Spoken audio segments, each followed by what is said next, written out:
Real world के मुआजिज दोस्तों, मैं हूं माजिद मलिक और आप तमाम देखने और सुनने वालों को अस्सलाम वालेकुम। दोस्तों, पुलिस डिपार्टमेंट किसी भी मुल्क में एक अहम डिपार्टमेंट तस्वुर किया जाता है और कुछ पुलिस ऑफिसर्स ऐसे होते हैं जो मुश्किल से मुश्किल केस को यूं चुटकियों में हल कर देते हैं और अपना नाम कमाते हैं, इज्जत कमाते हैं। लेकिन इसके बावजूद ह्यूमन हिस्ट्री में, इंसानी तारीख में कुछ केसेस ऐसे भी हैं जो आज तक मुइम्मा बने हुए हैं। आज की वीडियो एक ऐसे ही केस के गिर्द घूमती है। ये वाकया हुआ है 1961 में, 1961 में, और अभी तक इस केस के हवाले से ये केस सुलझ नहीं सका। ये वाकया क्या था, आज तक ये केस क्यों नहीं सुलझ सका, और फ्लोरिडा पुलिस ने सिर्फ 5 दिन के अंदर हैंड्स अप इस केस से हाथ क्यों उठा दिए थे, ये तो जाहिर सी बात है आपको आज की वीडियो देखने के बाद ही पता चलेगा। इसलिए मेरी आपसे गुजारिश है कि वीडियो को आखिर तक जरूर देखिएगा। आज की वीडियो भी इंतहाई इंटरेस्टिंग वीडियो है और अगर वीडियो पसंद आए, अच्छी लगे, तो नीचे जो लाइक का बटन है उसको हिट करके, क्लिक करके हमारी हौसला अफजाई जरूर कीजिएगा और अपने दीगर दोस्तों के साथ शेयर जरूर कीजिएगा।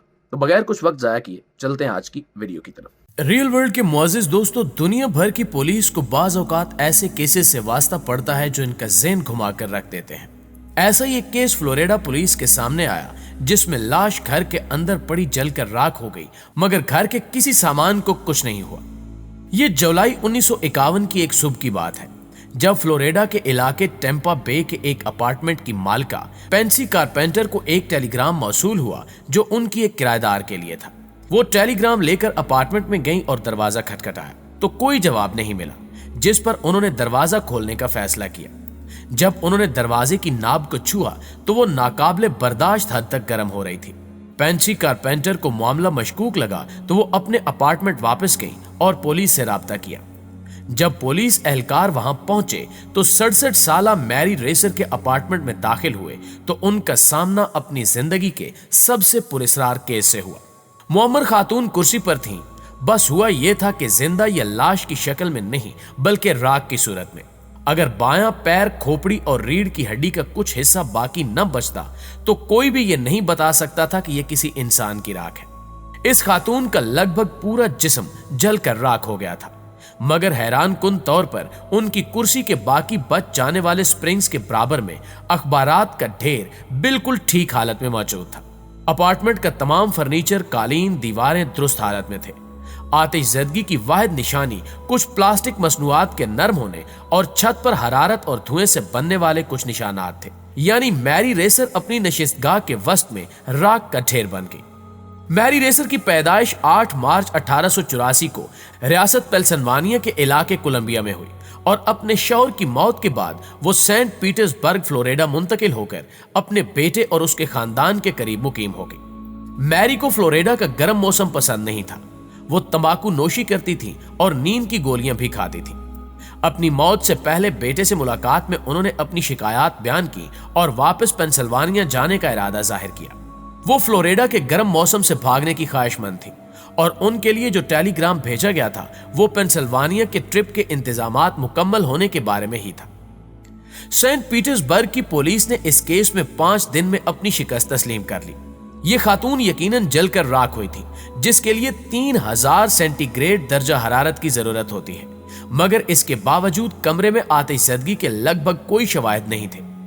जलने के बाद मैरी रेसर की खोपड़ी सिकुड़कर बहुत मुख्तसर हो गई थी, जिसने तहकीकात को मजीद पेचीदा बना दिया, क्योंकि शदीद दर्जा हरारत से खोपड़ी सिकुड़ने की बजाय फैलती है बल्कि फैल कर फट जाती है। इमारत में किसी को भी आग का इल्म नहीं हुआ, बस पेंसी कारपेंटर को सुबह 5 बजे के करीब धुएं की बू महसूस हुई, मगर उन्हें वो नाकिस बरकी मसनूआत का नतीजा लगा। पुलिस इस मौत के हवाले से बस एक बात की तस्दीक कर सकी और वो था मौत का वक्त सुबह 4:30 बजे। वो भी इस वजह से क्योंकि घड़ी पर वक्त सॉकेट पिघलने की वजह से रुक गया था। नाज़रीन, 7 जुलाई को पुलिस के सरबराह ने मैरी रेसर के बाकी बच जाने वाले पैर, 6 छोटी चीजें जिनको दांत ख्याल किया गया, कालीन का टुकड़ा और राख में मिलने वाले शीशे के ज़रात डब्बे में डालकर FBI डायरेक्टर एडगर हुअर को भेज दिए। उस डिब्बे के साथ उन्होंने मरासले में लिखा कि हमें ऐसी तफसीलात या ख्याल जानना है जिनसे वजाहत हो सके कि एक छोटी सी बंद जगह में इंसानी जिस्म जलकर खाक हो जाए, मगर उससे हटकर इमारत के स्ट्रक्चर और फर्नीचर को कोई भी नुकसान ना पहुंचे, यहां तक कि धुएं के आसार भी ना होने के बराबर हो।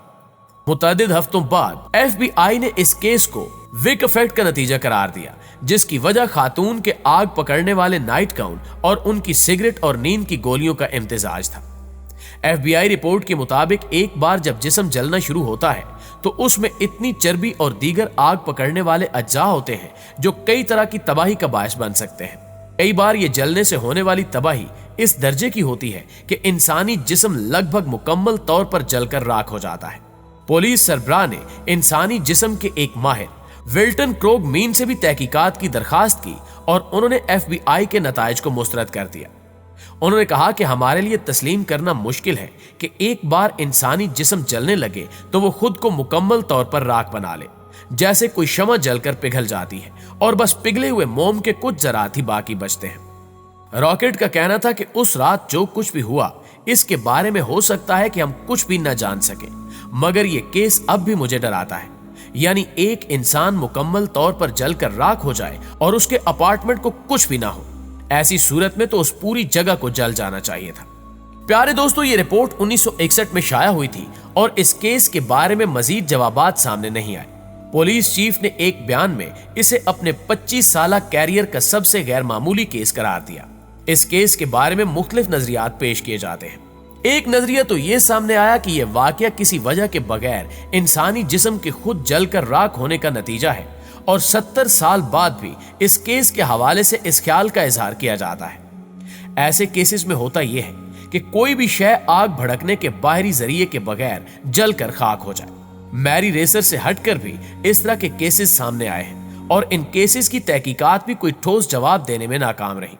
यानी ये हजम करना ही मुश्किल है कि कोई इंसान अचानक ही किसी वजह से जलना शुरू हो जाए। मगर FBI ने मैरी रेसर के केस में इस ख्याल को ठोस अंदाज से मुस्तरद कर दिया था। FBI ने जो ख्याल पेश किया वो ज्यादा दहशत ज़दा कर देने वाला है। यानी वो खातून किसी मोमबत्ती या शमع की तरह आहिस्ता आहिस्ता जलकर राख बन गई।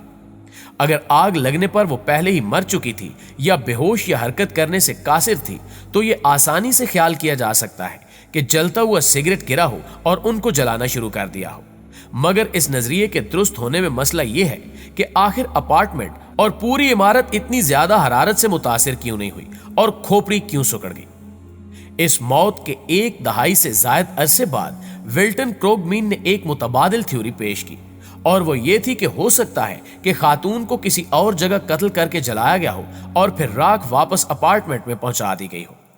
उनके मुताबिक मुबैना कातिल को इंसानी जिस्म जलाने वाले आलात तक रसाई हो और खातून को राख बनाने के बाद बाकियात को वापस अपार्टमेंट तक पहुंचा दिया हो। मगर इस ख्याल पर भी मुतअद्दिद सवाल सामने आए, जैसे कि अपार्टमेंट में प्लास्टिक का कुछ सामान नरम क्यों हो गया और दरवाजे की नाप बहुत ज्यादा गर्म क्यों थी। प्यारे दोस्तों, अब तक इस केस से जुड़े सवालात का कोई तसल्ली बख्श जवाब सामने नहीं आया और इतने बरसों बाद भी ये केस जदीद तारीख के चंद हल तलब असरार में से एक समझा जाता है। जी तो रियल वर्ल्ड के मुअज़्ज़िज़ दोस्तों, आप दोस्तों की राय इस केस के बारे में क्या कहती है? क्या आप में कोई ऐसा डिटेक्टिव है जो इस केस को हल करके वजूहात को बयान कर सके? अगर वाकई ऐसा है तो अपनी आरा को कमेंट सेक्शन में हमारे साथ शेयर जरूर कीजिएगा और अगर वीडियो अच्छी लगे तो इसे लाइक करते हुए अपने दीगर दोस्तों के साथ शेयर जरूर कीजिएगा। इंशाल्लाह आपसे मुलाकात होती है अगली इंटरेस्टिंग वीडियो में। तब तक अपना ढेर सारा ख्याल रखिए। अल्लाह निगहबान।